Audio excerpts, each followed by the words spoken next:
जय हिंद दोस्तों, कैसे हो आप सभी लोग। उम्मीद है मस्त और बिंदास होंगे और अपनी पढ़ाई को शानदार तरीके से कर रहे होंगे।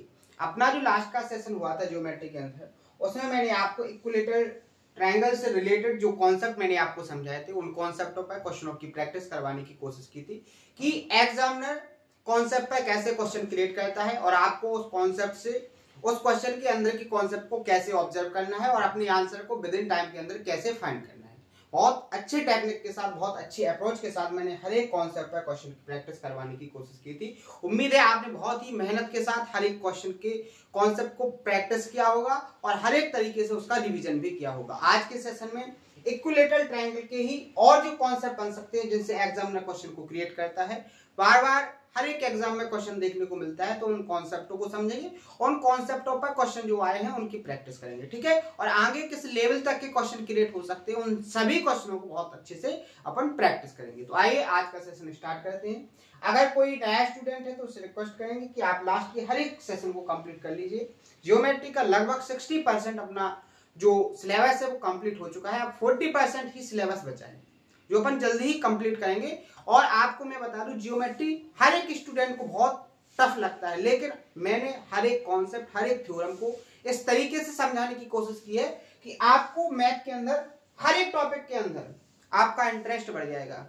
आपका कोई भी ऐसा टॉपिक नहीं रहेगा जिसमें आपको इंटरेस्ट ना रहे। मैंने हर एक कॉन्सेप्ट या थ्योरम को इतने इंटरेस्ट के साथ, हर एक कॉन्सेप्ट के प्रूफ के साथ बताया है कि आपको मैथ में लॉजिकल इंटरेस्ट बढ़ गया है। और जब एक सब्जेक्ट के अंदर किसी स्टूडेंट को लॉजिकल सब्जेक्ट बना दिया जाए और उसके अंदर इंटरेस्ट आ जाए, तो फिर वो किसी भी टफ चीज को, टफ कॉन्सेप्ट को ज्यादा सीखने में दिक्कत नहीं करता है, ठीक है। आसानी से उसको समझ में आ जाता है, आसानी से वो उसको क्या कर लेता है, कंप्लीट कर लेता है, ठीक है। तो आइए स्टार्ट करते हैं। क्वेश्चन नंबर 6 तक अपने सॉल्व हो चुके थे लास्ट के सेशन में। 7 नंबर से अपन को स्टार्ट करना है। तो सबसे पहले क्वेश्चन को रीड करो। क्या कहा गया है? Let X be the area of a square inscribed in a circle of radius are.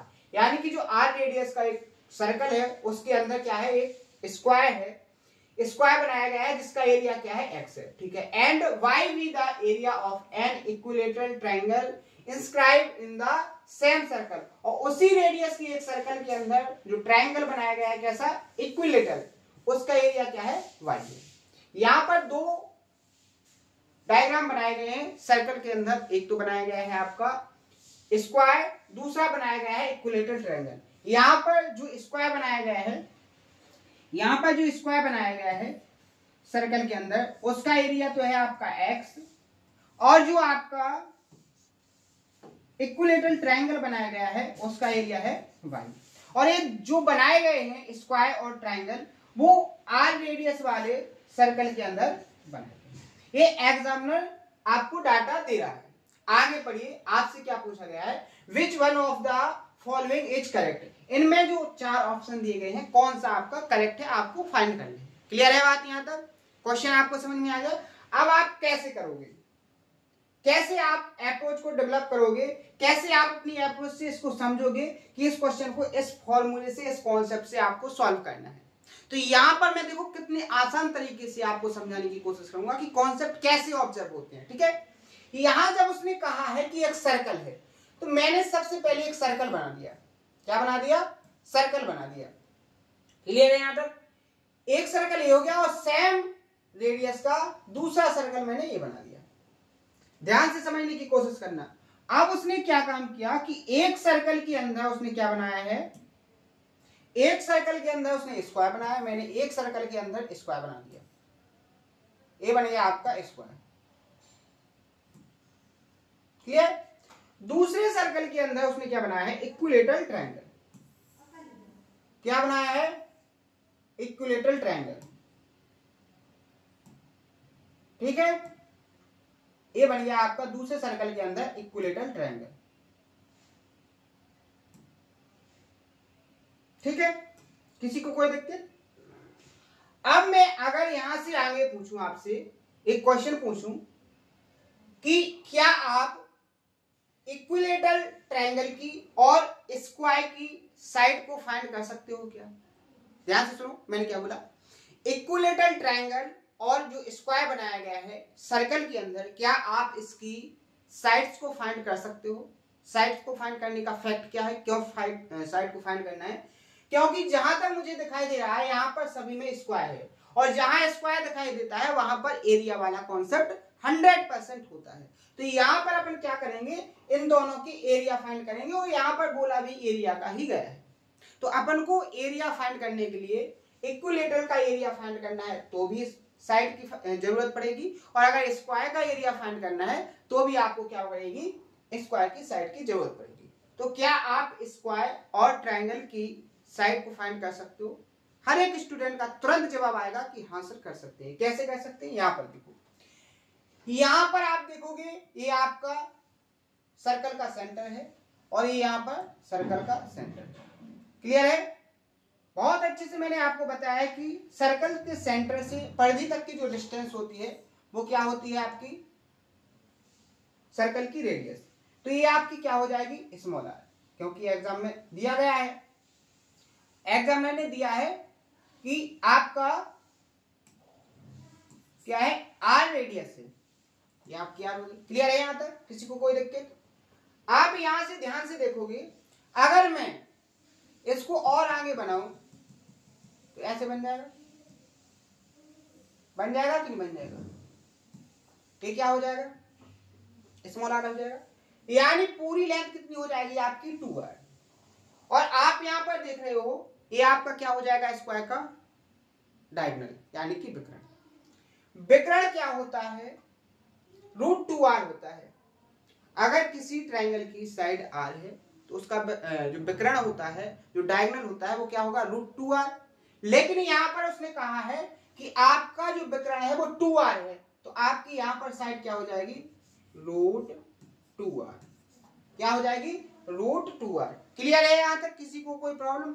अब देखो, जिसको प्रॉब्लम आई होगी उसको तभी प्रॉब्लम आई होगी जब उसने जियोमेट्री के हर एक कॉन्सेप्ट, हर एक सेशन को नहीं देखा है। क्योंकि ये जो सारी प्रोसेस है ये कहां से कैसे हुआ है, ये सारी प्रोसेस मैं पहले बहुत अच्छे से डिटेल में एक्सप्लेन कर चुका हूं, और इन पर क्वेश्चनों की प्रैक्टिस भी करवा चुका हूं कि क्वेश्चन कैसे आते हैं।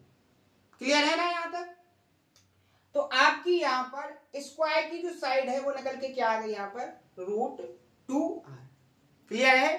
अब आप यहां पर देखो, आप यहां पर देखो, अब आपको फाइंड क्या करना है, इस इक्विलेटरल ट्रायंगल की साइड। तो ध्यान से आप देखोगे तो आपको पता चलेगा जो इक्विलेटरल ट्रायंगल है वो आपका एक सर्कल के अंदर बना है, और आपको पता है कि अगर किसी ट्रायंगल के बाहर से कोई सर्कल ऐसे बनाया जाए कि वो ट्रायंगल के तीनों वर्टेक्स को क्या करे, टच करे, तो वो क्या होता है, सर्कम सर्कल।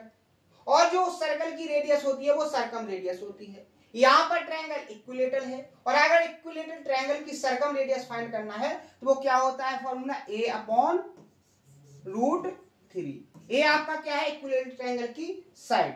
क्या है, ए आपकी इक्विलेटरल ट्रायंगल की साइड। ये आपको क्या दी गई है, स्मॉल आर। आप यहां पर देखो कि ए की वैल्यू फाइंड करोगे तो क्या आ जाएगा, √3r। क्या आ जाएगा, √3r।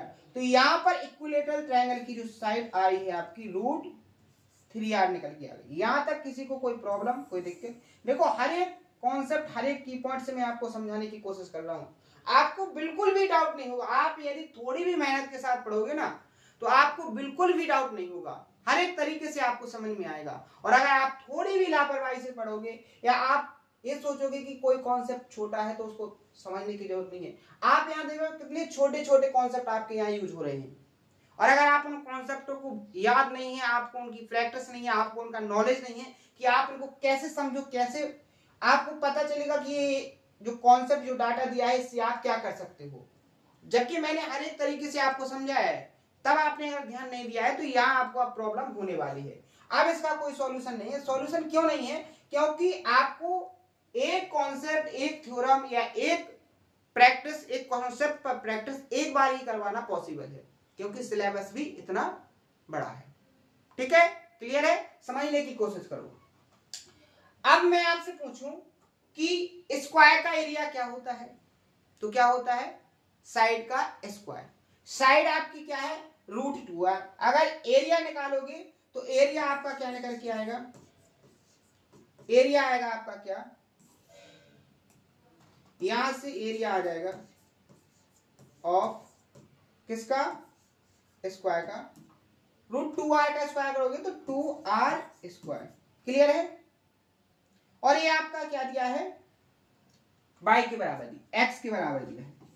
x के बराबर में क्या दिया है, क्या हो जाएगा आपका 2r स्क्वायर। क्लियर है।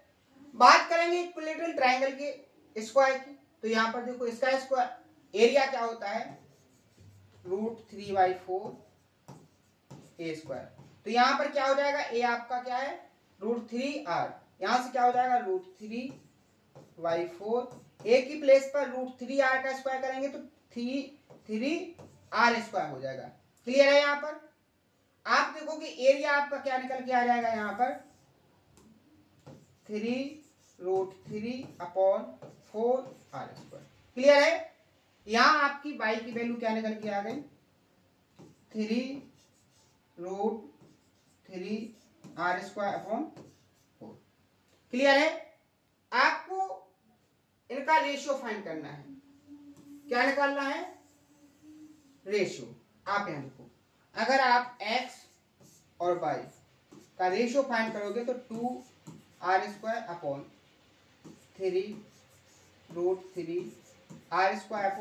यही हो जाएगा कि नहीं हो जाएगा। r स्क्वायर से r स्क्वायर कैंसिल। क्लियर। ये 4 आपका पहुंच जाएगा ऊपर, तो 4 दूनी 8, तो क्या हो जाएगा x/y = 8/3√3। क्लियर है। आपको यहां पर x और y का स्क्वायर दिखाई दे रहा है, तो इसका स्क्वायर करेंगे तो क्या हो जाएगा, अगर इसका स्क्वायर करेंगे तो x² y स्क्वायर, और अगर आप इस तरफ स्क्वायर करोगे तो 8 का स्क्वायर 64, और 3√3 का स्क्वायर करोगे तो 27। आप यहां पर त्रिज्या मल्टीप्लाई करोगे तो आपको मिलेगा 27x² = 64 y स्क्वायर, और ऑप्शन नंबर यहां पर बी क्या हो जाएगा आपका करेक्ट आंसर। क्लियर है। यहां तक आपको बहुत अच्छे से समझ में आ गया होगा, किसी को भी कोई प्रॉब्लम यहां पर नहीं होनी चाहिए। ठीक है। आप बहुत मेहनत से पढ़िए, हर एक कॉन्सेप्ट को मैं बहुत अच्छे से एक्सप्लेन करने की कोशिश करता हूं। क्लियर है। यहां पर आगे बढ़ जाए, next question. The difference between the area of the circumscribed circle and the area of the inscribed circle of an equilateral triangle is, आपको ये एरिया दिया है, यहां पर बोला गया है कि the difference between the area of circumscribed circle, एक जो सर्कल है उसके अंदर क्या बनाया है, एक सर्कल, और यानी कि इन सर्कल और सर्कम सर्कल, इन सर्कल और सर्कम सर्कल का जो एरिया है उसका डिफरेंस आपको दिया है। What is the area in square of the equilateral triangle. आपको इक्विलेटरल ट्रायंगल का एरिया फाइंड करना है। क्लियर है। यहां ध्यान से समझो, इसके लिए एक कॉन्सेप्ट समझो जिससे आप सेकंडों में हर एक कॉन्सेप्ट से, हर एक क्वेश्चन का अगर इस कॉन्सेप्ट से रिलेटेड आएगा तो आप सेकंडों में उसको फाइंड कर लोगे। कॉन्सेप्ट क्या है उसको समझो। देखो, एक सर्कल बनाया गया। क्लियर है। इस सर्कल के अंदर मैंने क्या बनाया है, ट्रायंगल, एक इक्विलेटरल ट्रायंगल बनाया है।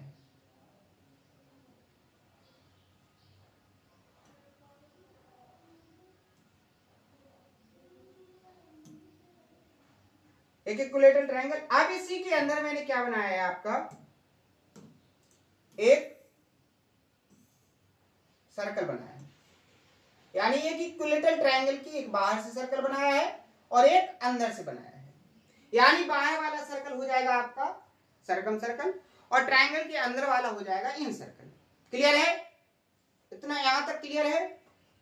तो आपसे जो एग्जामिनर पूछता है वो पूछता है क्या कि सर्कम सर्कल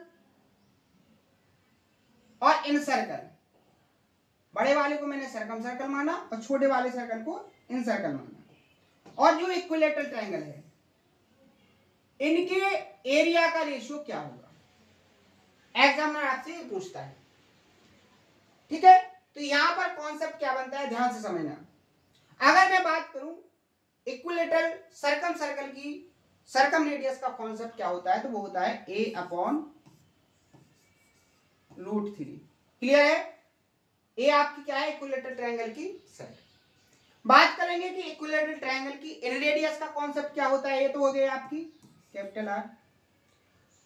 और आपका अगर बात करें इन रेडियस की, तो फॉर्मूला होता है a/2√3। ये क्या हो गया आपकी इन रेडियस। सेंटर से वर्टेक्स तक की ये दूरी हो गई आपकी सर्कम रेडियस, और ये आपका हो गया इन रेडियस। क्लियर है यहां तक? अब आप यहां पर देखो, जब इक्विलेटरल ट्रायंगल की साइड स्मॉल ए है, इस कंडीशन में आपकी सर्कम रेडियस क्या है, a/√3। और जब आपकी इक्विलेटरल ट्रायंगल की साइड ए है, तो उसकी इन रेडियस क्या है, a/2√3। क्लियर है? यहां पर जो इक्विलेटरल ट्रायंगल है, इसकी साइड क्या नहीं है, फिक्स नहीं है। क्या नहीं है, फिक्स नहीं है।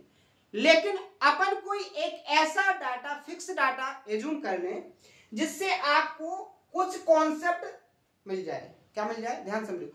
इक्विलेटरल ट्रायंगल की एक ऐसी साइड को एज्यूम किया जाए, माना जाए, जिससे आपको एक कॉन्सेप्ट क्रिएट हो जाए।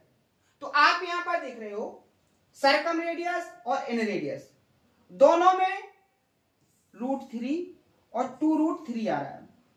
अगर मैं यहां पर ध्यान से समझो, अगर मैं यहां पर इक्विलेटरल ट्रायंगल की साइड को 2√3 मान लूं, 2√3 क्यों? क्योंकि यहां पर √3 भी है और 2√3 भी है। दोनों से कॉमन नंबर क्या है जो कट जाए, वो केवल 2√3 है। अब यहां पर ध्यान से देखो, अगर इक्विलेटरल ट्रायंगल की साइड 2√3 है, तो इस कंडीशन में आपका जो सर्कम सर्कल है, उसकी सर्कम रेडियस क्या हो जाएगी, यहां पर वैल्यू पुट करोगे तो √3 से √3 कैंसिल हो जाएगा। क्या आ जाएगी आपकी 2। सर्कम रेडियस कितनी आएगी, 2। अगर इक्विलेटरल ट्रायंगल की साइड आपकी 2√3 है, तो यहां पर आपका जो सर्कम रेडियस होगी वो कितनी होगी, 2 होगी।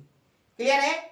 यहां देखो, बात करेंगे इन रेडियस की, तो यहां पर 2√3 पुट करेंगे, तो यहां पर 2√3 से 2√3 क्या हो जाएगा, कैंसिल। तो यहां पर आपका क्या आ जाएगा, 1।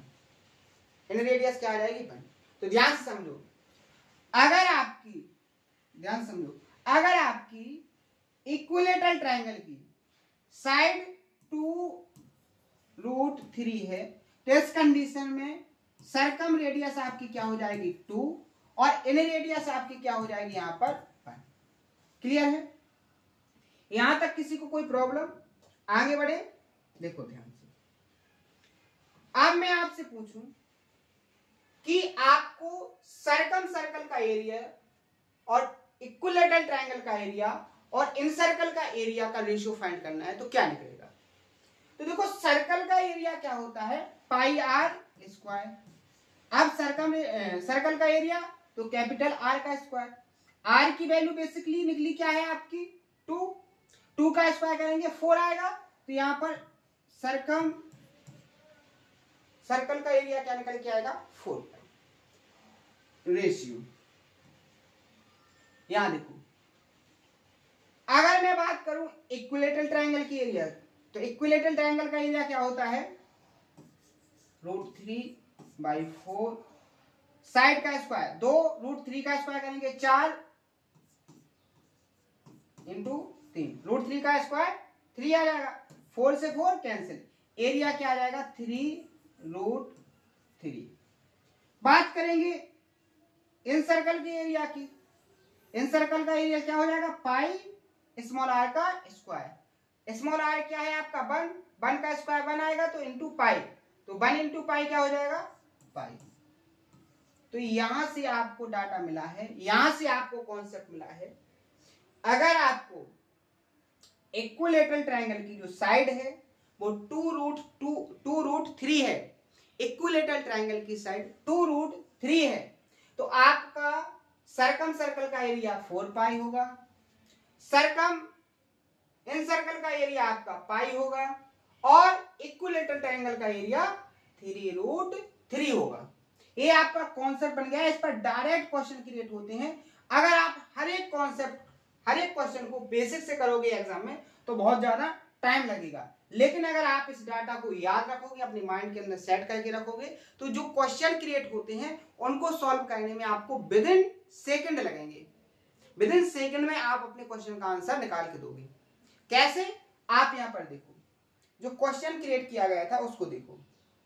यहां पर देखो, बहुत मेहनत से पढ़ाने की कोशिश करता हूं मैं, हर एक कॉन्सेप्ट, हर एक क्वेश्चन को जहां तक उसको समझाया जा सके वहां तक मैं समझाने की कोशिश करता हूं, चाहे वो छोटा क्वेश्चन हो चाहे बड़ा क्वेश्चन हो। आपको इस तरीके से और किसी प्लेटफॉर्म पर समझाया नहीं जाएगा, आपको डायरेक्ट बताया जाएगा ये यहां से हो गया। लेकिन मैं जो कॉन्सेप्ट बताता हूं उसका प्रूफ बताता हूं। जैसे अभी मैंने आपको एक कॉन्सेप्ट बताया ना, इस कॉन्सेप्ट की बिल्कुल जड़ तक पहुंचाया है मैंने आपको, कि मैंने आपको 2√3 ही क्यों माना, मैंने आपको यहां पर इन सर्कल, सर्कल और इक्विलेटरल ट्रायंगल का रेशियो ये कैसे निकल के आया। हर एक प्लेटफॉर्म पर आपको डायरेक्ट ये मिलेगा कि आपको जब भी क्वेश्चन ऐसे मिले दिखाई दे, इन सर्कल, सर्कल और इक्विलेटरल ट्रायंगल, तो इस कंडीशन में आपको ये डाटा याद करना है। लेकिन कहां से आया वो डाटा वो आपको नहीं बताया जाएगा। लेकिन मेरा जो काम है, मेरा काम है कि हर एक जो कॉन्सेप्ट, जो डाटा मैंने आपको बताया उसको विद प्रूफ के साथ उसकी जड़ तक आपको पहुंचाया जाए। क्लियर है? तो इस तरीके से आपको पढ़ना है कि आपको हर एक क्यों का जवाब मिल जाए। और मैथ में जब आपको हर एक क्यों का जवाब मिल जाएगा, आपकी तैयारी ऑटोमेटिकली स्ट्रांग हो जाएगी। आप खुद से कॉन्सेप्ट को क्रिएट करोगे, आप हर एक तरीके से डाटा को ऑब्जर्व करोगे, आप हर एक क्वेश्चन के अंदर जो कॉन्सेप्ट यूज हुआ है उसको देखते ही ऑब्जर्व कर लोगे। और जब आपको क्वेश्चन के अंदर के कॉन्सेप्ट मिल जाएंगे तो आप विद इन टाइम के अंदर क्वेश्चन के सॉल्यूशन निकालोगे। यही तो टेक्निक है आपको सिलेबस को पूरा करने का। लेकिन सिलेबस हर कोई पूरा करता है, लेकिन रट के पूरा करता है। मैथ को कभी रटा नहीं जा सकता, मैथ को केवल समझा जा सकता है, उस पर प्रैक्टिस की जा सकती है, जो आपके माइंड में डाटा को स्टोरेज के फॉर्म में रखता है, जिससे आपको स्पीड देता है कैलकुलेशन में, आपको क्वेश्चन को सॉल्व करने में आसानी देता है, और आप तुरंत क्वेश्चन को देख के कॉन्सेप्ट को ऑब्जर्व कर लेते हो। ठीक है? तो इस तरीके से आप पढ़ो, बहुत मेहनत से मैं पढ़ाता हूं। देखो, जितनी मेहनत से आप काम करोगे उतनी मेहनत से आपको रिजल्ट भी मिलेंगे। ठीक है? आपको बहुत अच्छे रिजल्ट मिलेंगे। ठीक है? यहां पर देखो, यहां कहा गया है क्वेश्चन नंबर 8 में कि समबाहु त्रिभुज और अंतःवृत्त के क्षेत्रफल का जो डिफरेंस है वो इतना है। समबाहु त्रिभुज का क्षेत्रफल का नाम क्या है? सॉरी, देखो यहां पर इंग्लिश में थोड़ा सही दिया है, यहां पर थोड़ी मिस्टेक, यहां पर उसको लिखना था समबाहु त्रिभुज के अंदर जो क्या है आपका सरकम सर्कल, टाइपिंग मिस्टेक होगी,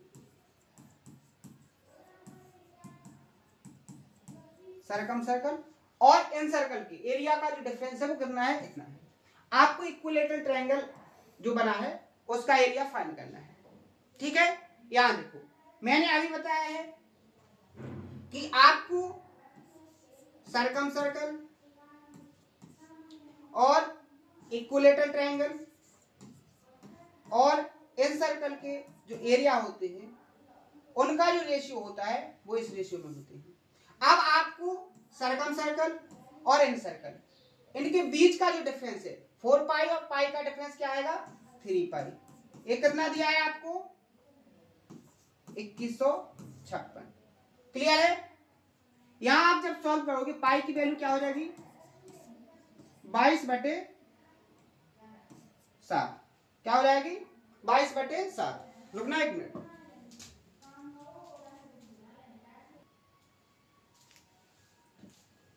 क्लियर है? यहां तक समझ में आया? अब आप यहां देखो, इसकी जो वैल्यू है वो कितनी दी गई है आपको? 2156।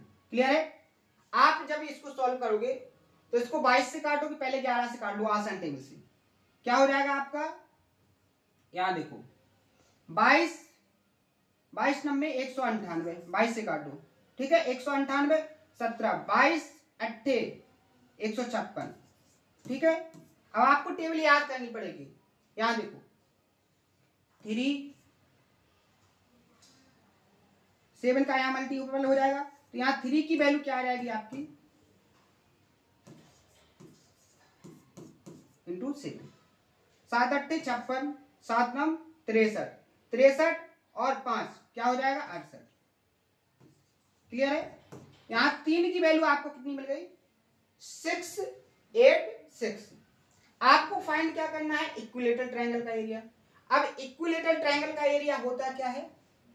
3√3। कितना होता है?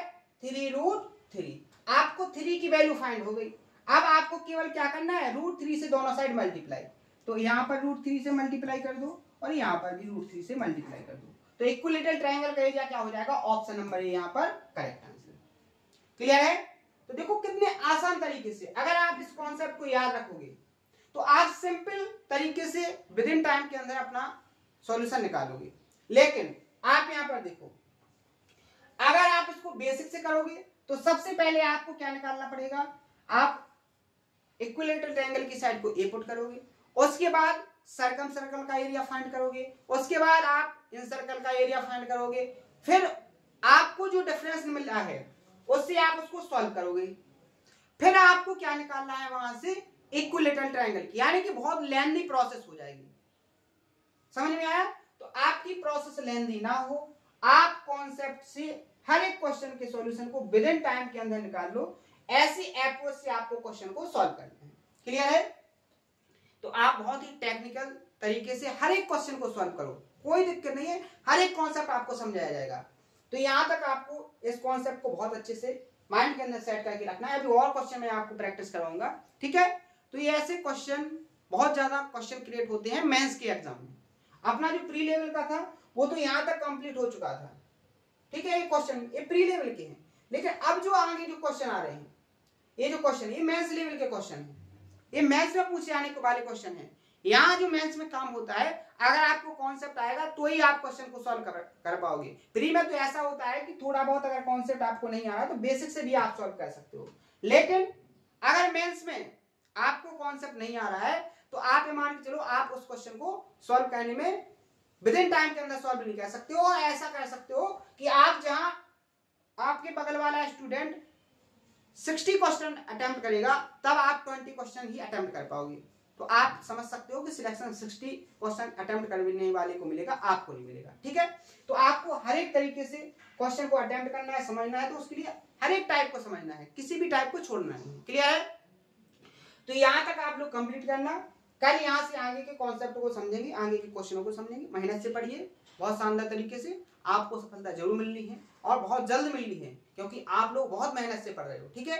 तो अगर आज के सेशन में कोई डाउट हो तो आप उसको कमेंट बॉक्स में बताएं, और आपको सेशन कैसे लग रहे हो उसको भी कमेंट बॉक्स में एक बार बताने की कोशिश करूं, और आप किस तरीके का इंप्रूवमेंट देखना चाहते हो, सारी राय आप कमेंट बॉक्स में दे सकते हो। आपको हर एक तरीके से मजबूत बनाया जाएगा, हर एक डाउट को सॉल्व करवाया जाएगा।